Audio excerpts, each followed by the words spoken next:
नमस्कार, आप देख रहे हैं मरुद्रा टुडे। मैं सहर। आज के हमारे खास कार्यक्रम एग्जाम फेस्टिवल में आपका स्वागत करती हूं। प्रधानमंत्री नरेंद्र मोदी हर साल परीक्षा पर चर्चा कार्यक्रम कर देश भर के परीक्षार्थियों को और उनके परिजनों को डिप्रेशन से बचने का मनोबल देते हैं। आज हमारे साथ स्टूडियो में मौजूद है अजमेर शहर के जाने माने सदगुरु स्कूल के प्रिंसिपल जी.के. मिश्रा जी। स्वागत है आपका। Thank you ma'am, thank you so much. सबसे पहले अपने बारे में बताइए, आपने शिक्षा कहाँ से प्राप्त की, किस किस स्कूल में आप कार्यरत रहे, आप हमारे दर्शकों से साझा करिए। सबसे पहले तो मैं धन्यवाद देता हूँ मैम आपको, मुझे यहाँ बुलाने के लिए और मुझे ये अवसर देने के लिए कि मैं अपनी बात रख सकूँ अजमेर वालों के साथ। अजमेर मेरे लिए बहुत नया शहर है और मैं बनारस का रहने वाला हूँ और वहाँ भी एक ग्रामीणांचल क्षेत्र जौनपुर ज़िले का एक छोटे से गांव आदमपुर का मैं निवासी हूँ। तो मेरा शुरू का जो समय था विद्यार्थी वाला और बचपन वाला वो सब गांव में बीता है, गुल्ली डंडा खेलते हुए और बिना बॉल के बैट खेलते हुए, बिना बैट के बॉल खेलते हुए हमने अपनी तरह की एक दुनिया डिफ़ाइन की। लेकिन शायद नियति को ये था कि मैं वहाँ से आगे निकलूँ, तो मैं अपनी शिक्षा गांव से कंप्लीट करने के बाद मैं बनारस हिंदू विश्वविद्यालय में भौतिक शास्त्र फिजिक्स में स्नातकोत्तर डिग्री लेने के बाद मैं शिक्षा के क्षेत्र में आया। उसकी भी एक बड़ी इंटरेस्टिंग कहानी है। मेरे पिताजी मुझे वकील बनाना चाहते थे और मेरी माँ मुझे आईएएस बनाना चाहती थी और मैं अपनी मम्मी पापा दोनों लोगों की बात बहुत मानता था, पर मैं टीचर बनना चाहता था। तो इसलिए उनको मैंने झांसा दिया और उनको मैंने ये बोला कि मैं दिल्ली जा रहा हूँ और आईएएस की भी तैयारी करूँगा और वकील की भी तैयारी करूँगा। लेकिन मैं यहाँ के चोरी से एपीजे नोएडा एक स्कूल है नोएडा में, मैंने वहाँ टीचिंग ज्वाइन कर ली। तो ये जो मैंने छुपा कर उनसे किया, बाद में उनके लिए गर्व का विषय कब बन गया मुझे खुद नहीं पता चला। पापा मेरे बहुत गौरवान्वित होते थे मेरे उपलब्धियों से और मुझे भी नाज था कि मैंने झूठ तो बोला, पर उनके रिस्पेक्ट के आगे मैंने झूठ बोलना उचित समझा। मैं उनको डिसरिस्पेक्ट नहीं कर सकता था, लेकिन मुझे पता था कि हाँ टीचर्स की आवश्यकता है समाज में, तो मैं टीचिंग चूज़ किया। और आज वहाँ से पढ़ते पढ़ाते बहुत सारे लंबे सफ़र के बाद, अनुभवों के बाद, आज मुझे गर्व है कि मैं सदगुरु इंटरनेशनल स्कूल में प्रिंसिपल के तौर पे 2 साल से कार्यरत। मतलब आपने अपना ड्रीम अचीव किया। हाँ, कह सकते हैं। हालांकि स्टिल माइल्स टू गो। अभी मुझे कई बार लगता है कि अभी यात्रा शुरू हुई है और चलना है और बहुत आगे चलना है और लोगों को वापस देना है जो हमें लोगों ने दिया है, समाज ने दिया है। वार्षिक आंतरिक परीक्षाएं आने वाली हैं, आपके स्कूल ने किस तरीके से तैयारियां कर रखी है बच्चों के लिए? देखिए, परीक्षाएं कोई भी हो, हम लोग भी अगर याद करें, अभी थोड़े बड़े हो गए हैं तो हम कई बार भूल जाते हैं। परीक्षाएं हमेशा अपने साथ कुछ संशय, कुछ डर लेकर आती हैं। तो ये बच्चे भी हमारे परीक्षा के नाम सुनते ही डर जाते हैं। तो principal being the head of any institution, उसकी नैतिक जिम्मेदारी बनती है कि सबसे पहले तो स्कूल से डर का माहौल हटाकर सेलिब्रेशन का माहौल पैदा करें। जिस दिन हम परीक्षा को सेलिब्रेट करना सिखा देंगे बच्चों को, जो कि सदगुरु कर रहा है। हमारे कैंपस में कभी आप आएँ, बच्चों को डर ही नहीं लगता परीक्षा से, बिल्कुल। और व्यक्तिगत रूप से भी मैंने अनुभव किया है कि डर से हमारे जो परफॉर्मेंस हैं वो प्रभावित हो जाते हैं। तो मैं बच्चों को यही बोलता हूँ कि डरो मत, परिणाम की चिंता मत करो, प्रोसेस एंजॉय करो। वैसे भी एनईपी आई है और यही कह रही चिल्ला चिल्ला के, पता नहीं कितने लोगों को समझ में आ रहा है, मुझे तो समझ में आ गया कि let's enjoy the process more than unnecessarily all the time bothering about the outcome. मैंने अपने बच्चों को सिखा दिया है कि परिणाम जो भी आएगा देखी जाएगी, प्रोसेस में घुसे, वो process enjoy. Being a principal, आप बच्चों से सीधा संवाद करते हैं, बहुत कंफर्टेबल रहते हैं बच्चे आपसे बात करने में? हाँ, मैंने अपने विद्यालय में एक ऐसा नियम बनाया है जो कि कई बार क्रिटिसाइज़ भी करते हैं लोग। कोई भी मेरे ऑफिस में कभी भी नहीं आ सकता, सिर्फ बच्चे आ सकते हैं। उनको अगर किसी मीटिंग में भी हूँ तो परमिशन की आवश्यकता नहीं होती। इसके पीछे का कारण ये है कि वही जो आपने कहा, डर हटाने के लिए सिर्फ हम भाषण देते रहें, डर नहीं हटता। डर हटाने के लिए कुछ ग्राउंड लेवल पे काम करने की आवश्यकता होती है। तो मेरे यहाँ, मेरे ऑफिस में छोटे बड़े कोई भी बच्चे बिना प्रिंसिपल के परमिशन से किसी भी मीटिंग के दौरान कभी भी घुस सकते हैं। That's great. छात्र छात्राओं का मेंटल लेवल किस प्रकार का होता है? डिजिटल युग में बच्चे सोशल मीडिया पर ज़्यादा एक्टिव रहते हैं। एग्ज़ाम के टाइम सोशल मीडिया में एक्टिव होना क्या सही है बच्चों के लिए? दुर्भाग्यवश सोशल मीडिया पर एक्टिव होना किसी एक टैबू का शिकार बन गया। सोशल मीडिया पे जब बड़े एक्टिव होते हैं तो बड़े नहीं बिगड़ते, और जब बच्चे एक्टिव हो जाते हैं तो बच्चे बिगड़ जाते हैं। ये वाला लॉजिक मुझे आज तक समझ नहीं आया। प्रिंसिपल जब मूवी देखता है तो कभी नहीं बिगड़ता, बच्चे देखने लगते हैं बच्चे बिगड़ जाते हैं। मूवी जबकि वही रहती है, सीनें वही रहती हैं। तो ये एजुकेशन ने हमें कई जगह तो बहुत प्रोग्रेस सुनिश्चित किया, बट दुर्भाग्यवश एजुकेशन ने जहां हम सभी को सोचने पे मजबूर कर दिया आज के डेट में कि हम लिबरल हुए हैं या बाउंड हुए हैं। मेरा जवाब होगा हम बाउंड हो गए हैं। जबकि एजुकेशन का एसेंस होना चाहिए कि व्यक्ति को, समाज को लिबरेट करे, स्वतंत्र करे, फ्री करे। सही गलत का फैसला अगर हर किसी के लिए हर कोई और करने लगेगा तो दुनिया का बैलेंस खराब हो जाएगा। और ये हमारे बच्चे सही गलत का फैसला अगर करते हैं और गलत भी करते हैं तो हम ये क्यों नहीं सिखाते कि failure is not the antonym of success, it is the path through which you can move towards the success. ये हम शिक्षा का एक माध्यम क्यों नहीं बनाते? वो मैं करता हूँ। वो मैं इसलिए करता हूँ क्योंकि मैं टीचर्स को कभी भी पब्लिक डोमेन में किसी गलती पर कुछ सुनाता नहीं, कुछ बोलता नहीं। और जब मैं ये करता हूँ तो बच्चे हमारे देख रहे होते हैं और टीचर्स जाकर रेसिप्रोकेट करते हैं बच्चों के साथ। तो ये जो फियर हटाने की प्रक्रिया है, इससे होता क्या है, बच्चे एग्ज़ाम्स को भली भांति करते भी हैं और डर का माहौल नहीं होता। और जैसा आपने कहा अभी कि मुझे भी उनसे इसी दौरान संवाद का और एक दूसरे से मिलने का अवसर मिलता रहता है। आजकल देखा गया है कि एग्ज़ाम को लेके बच्चे डिप्रेशन और एंजाइटी के शिकार काफ़ी हो जाते हैं। एंग्जाइटी थोड़ा सा होना भी ज़रूरी है। आपने सुना होगा कि stress is not always bad. Stress actually एक लेवल तक अगर रहे जिसको ईव स्ट्रेस बोलते हैं तो उसको गुड स्ट्रेस माना जाता है, क्योंकि एक धागा अगर लूज़ है तो वो बेकार है। कई बार धागा को खींचकर हम उसे तनाव देकर टाइट करते हैं, लेकिन अगर तनाव एक लिमिट से ज़्यादा देंगे धागा टूट जाता है। वैसे ही हमारा मस्तिष्क होता है। तो मस्तिष्क को फ्री छोड़ देना भी ठीक नहीं है, क्योंकि खाली दिमाग किसका घर होता है? भूत का घर होता है। इधर उधर की बातें आती हैं। पर बच्चे स्ट्रेस ना हो, बच्चे तनाव में ना आए, इसके लिए ज़रूरी है कि उनको हम इस तरह से ना करें कि हम उनको भयभीत कर दें रिजल्ट को लेके। यही मैंने कहा, जैसे प्रोसेस ओरिएंटेड करना। और अगर वो थोड़े बहुत स्ट्रेस में आते हैं तो वो स्ट्रेस नहीं, उनको हम परफॉर्मेंस के प्रति एक अवेयरनेस की तरफ ले जाए।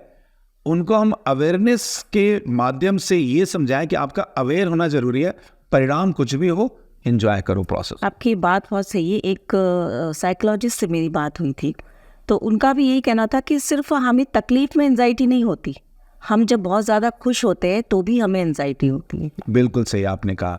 एक्चुअली एंग्जाइटी होना भी चाहिए। अगर हमारा इंटरेस्ट नहीं होता किसी चीज़ के प्रति तो उसकी रिसेप्टिविटी हमारे दिमाग की घट जाती है।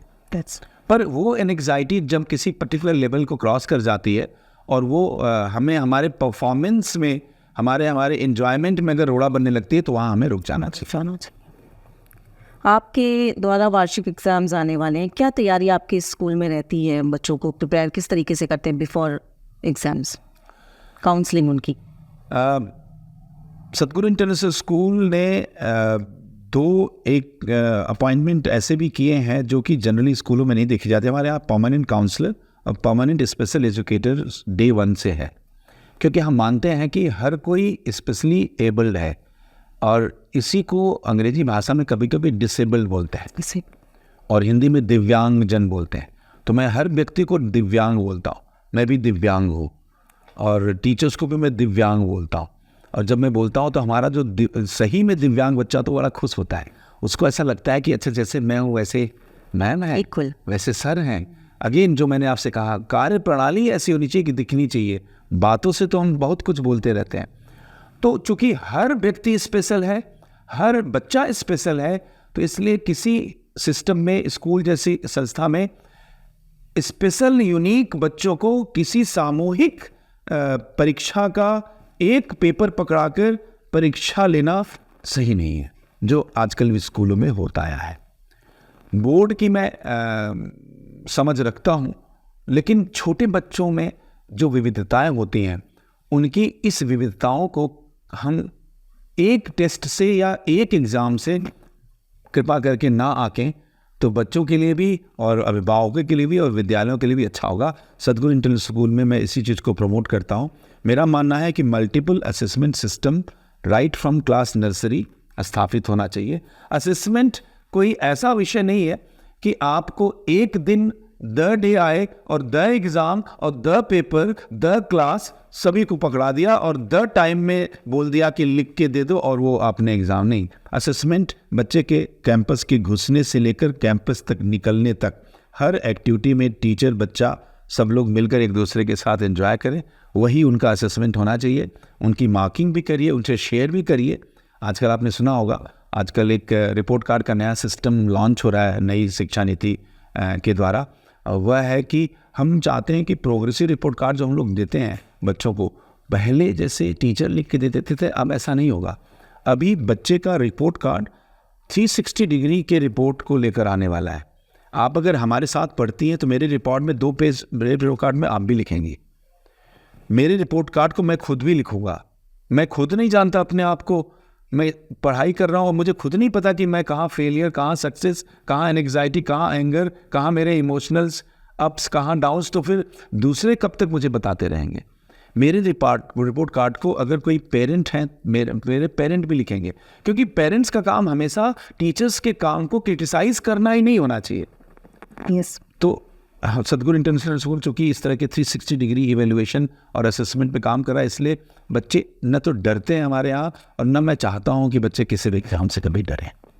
अच्छा, ये आजकल देखा गया है पेरेंट्स का बड़ा दबाव रहता है कि इतने परसेंट आना चाहिए, 99% आना चाहिए, 95% आना चाहिए, या फिर हमारे नेबर के बच्चों से हम उनको करने लगते हैं।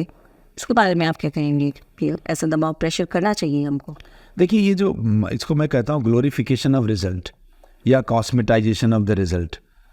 ग्लोरीफाई रिजल्ट को करके हम कहीं से भी समाज का भला नहीं कर रहे हैं। जितनी जल्दी इसको रोकना चाहिए उतना ही अच्छा होगा समाज का। एक बच्चा अच्छा करता है, इसका तात्पर्य ये कहाँ से हुआ कि वही एक ही बच्चा अच्छा कर सकता है और बच्चे अच्छा नहीं करते? अगेन इसका क्या तात्पर्य हुआ? वो उस पर्टिकुलर एग्ज़ाम में अच्छा नहीं किए या जीवन में ही अच्छा नहीं करेंगे। तो जब हम रिज़ल्ट को ग्लोरीफाई करते हैं तो वो और बच्चों को डिमोटिवेट करता है। इसलिए मुझे लगता है पेरेंट्स को, यहाँ पर अभिभावकों को सामने आना होगा और अपने बच्चे के रिजल्ट्स के बेसिस पे अपने बच्चों को पहचानना बंद करना होगा। बल्कि अपने बच्चे की उनकी एक पहचान होनी चाहिए। रिज़ल्ट अगर आता है अच्छा, बहुत अच्छी बात है, लेकिन रिज़ल्ट अच्छा ना आने पर बच्चे को ये कह देना कि तुमने खराब किया या उसने अच्छा किया, तुम क्या कर रहे थे, या स्कूल वालों पे दोष मर देना या अपनी पेरेंटिंग पे अननेसेसरली क्वेश्चन मार्क लगाना, ये सब ठीक बातें नहीं हैं। एग्ज़ाम से पहले आपकी फैकल्टी बच्चों का माइंड कैसे सेट करती है? हम लोग कोशिश करते हैं कि हम लोग मैम 3 स्कूल एक साथ चलाते हैं। एक स्कूल ऑफ एकेडमिक्स जिसमें हम लोग उन्हें शिक्षा देते हैं, पढ़ाई लिखाई की बातें करते हैं, तरह तरह के विषय पढ़ाए जाते हैं। एक स्कूल ऑफ परफॉर्मिंग आर्ट हमारा उसी कैंपस में चलता है। वह स्कूल क्या करता है, वह इमोशनल कोसेंट डेवलप करने में मदद करता है, जिसको हम लोग कहते हैं कि हमारी भावनात्मक रूप से जो हमारा हेल्थ है वो मजबूत होना चाहिए। और एक स्कूल हमारा है स्कूल ऑफ स्पोर्ट्स, जो कि शरीर को स्वस्थ बनाने में बच्चों को मदद करता है।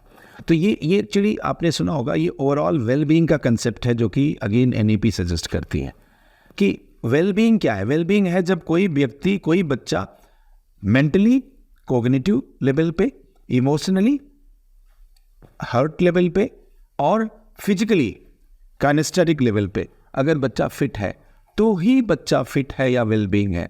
तो हम लोग एग्ज़ाम के टाइम में जानबूझ के बच्चों को स्पोर्ट्स की तरफ इंगेज करते हैं। अगेन कोई सुनेगा तो कहेगा कि ये कैसी शिक्षा है कि एग्ज़ाम के टाइम में स्पोर्ट्स, क्योंकि जनरली हमारे आपकी कन्वेंशनल मेथड में क्या होता है, एग्ज़ाम के टाइम में कहते हैं पढ़ाई करो, खेलना बंद और आज से तो एग्ज़ाम क्या है, सजा है, पनिशमेंट है। तो मुझे याद है मैं बीएचयू में था और मैं फिज़िक्स में गोल्ड मेडलिस्ट हूँ मैं बनारस हिंदू विश्वविद्यालय से, और अगर मेरा पेपर होता था तो उसके 1 दिन या 2 दिन पहले मैं मूवी देखने जाता था, क्योंकि मेरा मानना है अगर किसी ने साल भर नहीं पढ़ाई की है तो उस 1 दिन में जाके पढ़ के भी वो कैसा परफॉर्मेंस देगा। लेकिन हाँ, ये सत्य है कि अगर वो खुश है बच्चा और हेल्दी है, बीमार नहीं है, एंग्जाइटी से भरा हुआ नहीं है, स्ट्रेस्ड नहीं है, परेशान नहीं है, तो एटलीस्ट कुछ तो लिख के आएगा ही। तो ये इस तरह की पेडागोजी हमारे यहाँ अप्लाई होती है। मतलब सदगुरु इंटरनेशनल पढ़ाई के साथ साथ स्पोर्ट्स को भी इक्वली प्रमोट करता है और परफॉर्मिंग आर्ट बच्चों का माइंडसेट हो। और परफॉर्मिंग आर्ट को भी। प्रधानमंत्री नरेंद्र मोदी ने पिछले दिनों कार्यक्रम किया था शिक्षा पे चर्चा। कितने बच्चों को आपने दिखाया, कितने बच्चों ने देखा उस कार्यक्रम को? किस तरीके की तैयारी थी आपके स्कूल में बच्चों को बैठा के वो प्रोग्राम दिखाने की? मैं प्रधानमंत्री नरेंद्र मोदी जी का बहुत बड़ा फ़ैन हूँ। जिस तरह से वो बोलते हैं, जिस तरह से वो अपनी बात रखते हैं, तो ये अवसर जब मुझे मिला तो मैं बहुत खुश हुआ कि हमारे बच्चे भी उन्हें देखेंगे। तो कुल मिला के 300-350 बच्चों ने हमारे प्रधानमंत्री के इस प्रोग्राम को देखा। मैंने खुद वॉच किया और उनकी कही हुई बातें बच्चों ने भी सराहा। और अगले दिन असेंबली में हमारे बच्चों ने, जो कि हमारी एक दैनिक प्रक्रिया होती है कि हम लोग बीते दिन और आने वाले दिन को समावेशित करके अपनी मॉर्निंग असेंबली की शुरुआत करते हैं दिन की, और उसमें हम सदगुरु न्यूज़ और अजमेर न्यूज़ और राज्य न्यूज़ और भारत और अंतर्राष्ट्रीय न्यूज़ को भी समावेशित करते हैं। तो उसमें बच्चों ने टिप्पणी की और बताया कि यहाँ कौन कौन महत्वपूर्ण बिंदु थे जिन पे प्रधानमंत्री जी ने बात करी, जैसे स्ट्रेस कैसे आता है, सोशल मीडिया से कैसे हम उसको पॉजिटिविटी लें, और अभिभावकों के लिए जो उनका आह्वान था कि अभिभावक भी प्रेशर ना अगर बच्चों के ऊपर डालें और उन्हें एग्ज़ाम पर अच्छा परफॉर्म करने के लिए फ्री छोड़ दें। तो ये सब बातें हमारे बच्चों को और मुझे बहुत अच्छा लगा। कितने बच्चों ने देखा? 300-350 बच्चों ने। प्रधानमंत्री जी ने बच्चों से अपील भी की है कि मोबाइल को रील्स के लिए नहीं, पढ़ाई के लिए इस्तेमाल करें। बात सही है। कोई भी ऐसा वर्क जो हमारा बहुमूल्य वक्त ले जाता है एग्ज़ाम के दौरान और उससे हमें कुछ हासिल नहीं होता, उस वक्त को थोड़ी दिन के लिए पार्किंग लॉट या पोस्टपोन कर देना चाहिए। जैसे मैंने कहा, अगर मूवी देखकर हम हेल्दी हार्ट लेकर, खुश होकर अगर हम परफॉर्मेंस करें और पढ़ाई हम 2 घंटे ज़्यादा कर सकते हैं, तो मूवी देखना बुरी बात नहीं है। लेकिन अगर हम रील बनाकर या कुछ ऐसा काम करके सिर्फ वही प्रक्रिया दिनचर्या वाली रोज़ जो हम करते आए हैं वही हम एग्ज़ाम के समय में भी अगर दोहरा रहे हैं और उससे हमें एज सच मेंटल, इमोशनल या फिजिकल कोई हेल्थ या गेन नहीं हो पा रहा, तो मुझे ऐसा लगता है कि एग्ज़ाम के टाइम में बच्चों को और अभिभावकों को इससे परहेज करना उचित होगा। आरटीए की गाइडलाइन को कितना फॉलो करता है आपका स्कूल? हमारा स्कूल चूँकि आरटीई के तहत आता है और हम लोग कटिबद्ध हैं कि राज्य सरकार द्वारा और भारत सरकार द्वारा शिक्षा को लेकर जो समय समय पर उन तबकों तक पहुंचाने का जो उपाय होता है, आरटी भी उसी का हिस्सा है। वो भारत सरकार, राज्य सरकार जब भी ले आती है तो हम उसका सम्मान करते हैं। हमारा विद्यालय अपने 2-3 साल की जो स्थापना वर्ष है उसमें और पहले साल में से ही आरटी के गाइडलाइंस को फॉलो करता है। आरटी के द्वारा दिए गए एडमिशन्स हम बदस्तूर, bylaw, by affiliation bylaw हम फॉलो करते हैं। मरुद्रा टुडे के माध्यम से जो बच्चे परीक्षाएं दे रहे हैं या बोर्ड के एग्जाम्स भी आ रहे हैं, उन बच्चों को आप क्या कहना चाहेंगे? बस यही कि प्रोसेस को एंजॉय करें। बहुत ज़्यादा अगर हम रिज़ल्ट के बारे में सोचेंगे तो कई बार ऐसा होता है कि रिज़ल्ट तो जब आएगा और हम प्रोसेस में अपने आप को कम्प्लीटली 100% नहीं डाल पाते हैं। मेरा मानना है कि अगर हम मन लगाकर प्रोसेस को सेलिब्रेट करें, एंजॉय करें और रिज़ल्ट को बहुत ज़्यादा अपने मस्तिष्क पर हावी ना होने दें, तो हम रिज़ल्ट भी लेकर आएंगे। लेकिन अगर उल्टा हो कि हम हमेशा रिज़ल्ट की सोचते रहे, क्या होगा, पेपर में कैसे होगा, क्वेश्चंस कहाँ से आएंगे, हे भगवान नंबर हमारे कितने आएंगे, मैं ऐसा कर पाऊँगा कि नहीं कर पाऊँगा, इस तरह की थॉट्स से स्ट्रेस देकर हम प्रोसेस में तो एंजॉय बिल्कुल नहीं करते और दुर्भाग्यवश परिणाम भी हमारे हाथ से निकल जाता है। आपने अपने बिजी शेड्यूल में से एग्ज़ाम दे रहे विद्यार्थियों के लिए अपने महत्वपूर्ण सुझाव देने के लिए आप हमारे स्टूडियो में हैं। आपका बहुत बहुत धन्यवाद। फिर जल्द मिलेंगे बच्चों को एग्जाम से तनाव मुक्त रखने के लिए किसी नए शिक्षाविद के साथ में। जब तक के लिए देखते रहिए मरुद्रा टुडे। चलो तनाव पर काबू पाते हैं, जीवन को उत्सव के रूप में मनाते हैं, परीक्षा पे चर्चा में आते हैं। अपनी क्षमता, अपनी प्रायोरिटी, अपनी आवश्यकता, अपने इरादे थोड़ा हर अपेक्षाओं को उसके साथ जोड़िए। परीक्षा पे चर्चा। देश दुनिया और शहर की खबरों की जानकारी के लिए देखते रहिए मरुधरा टुडे। मरुधरा टुडे के चैनल को सब्सक्राइब करें, नीचे दिए गए बेल आइकन को प्रेस कर लाइक, कमेंट और शेयर करें।